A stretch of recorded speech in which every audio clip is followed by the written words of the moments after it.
Great Demon King. Chapter 38. Another coolie.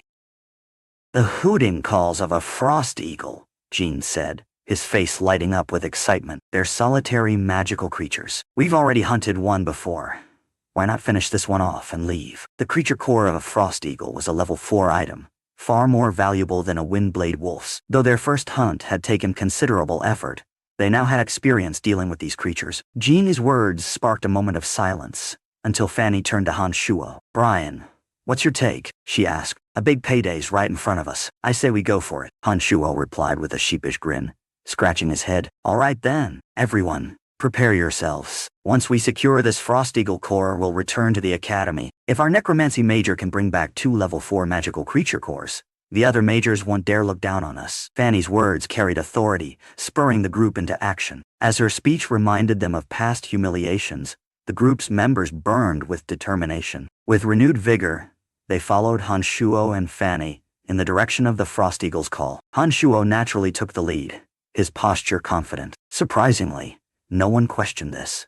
Instead, they followed without hesitation. Unspoken but evident, their attitude toward Han Shuo had shifted. No longer seen as a mere errand boy, he was regarded with subtle respect and a hint of fear. The group pressed on, guided by the Frost Eagle's cries. Eventually, they reached its location, but the sight before them left them stunned. Under the silver glow of the moon, a tall, handsome youth with silver hair was locked in combat with the Frost Eagle. His tousled hair framed sharp features, and he wielded a longsword with grace. Dressed in a paladin's robe, his shoulders, chest, and stomach were clad in armor that sparkled like silver. The milky white aura emanating from his sword flashed brilliantly, forcing the Frost Eagle into frantic evasions as it cried out in pain. Oh my gosh, a milky white fighting aura. He's an Earthrider knight, and so handsome, Bella squealed, her voice brimming with infatuation. Her gaze stayed fixed on the knight, her expression dazed and love-struck. Several other female students mirrored her reaction, their eyes gleaming as they admired the knight's effortless dominance. In contrast, Han Shuo frowned, impressed yet uneasy at the knight's strength. His mind wandered back to his team's earlier battle with a Frost Eagle, which had required tremendous effort.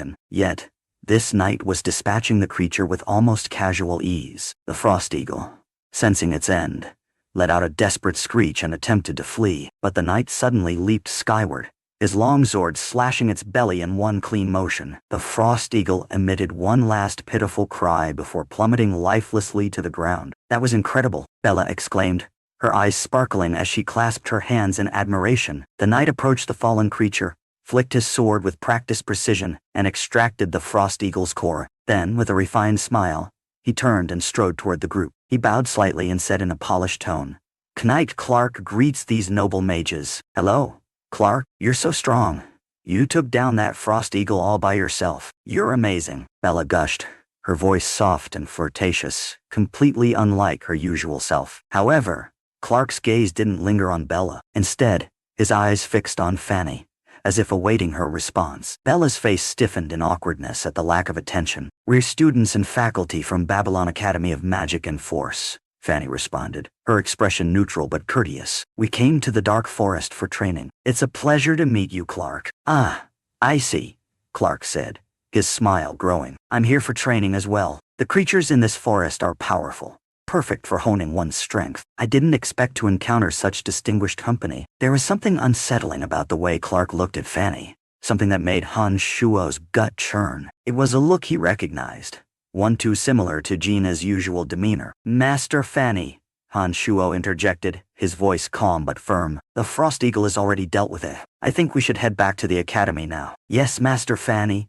Jean added hastily, his expression tense as he also noticed the growing tension. "It's getting dangerous. For the students' safety, we should return." Before Fanny could respond, Clark spoke again, smiling. "If the noble mages don't mind, I'd be honored to join your group. Traveling together would reduce the dangers we face and offer mutual benefit. What do you think?" Bella's eyes lit up immediately. "Yes. If an Earthrider knight joins us, our haul this trip will definitely surpass the light majors," she exclaimed, cutting in before Fanny could respond. Several other female students voiced their agreement, while Lisa quietly glanced at Han Shuo, a hint of curiosity in her expression. The male students, on the other hand, remained indifferent. Fanny hesitated, clearly tempted by the idea. The thought of surpassing the light major was alluring. Don't agree.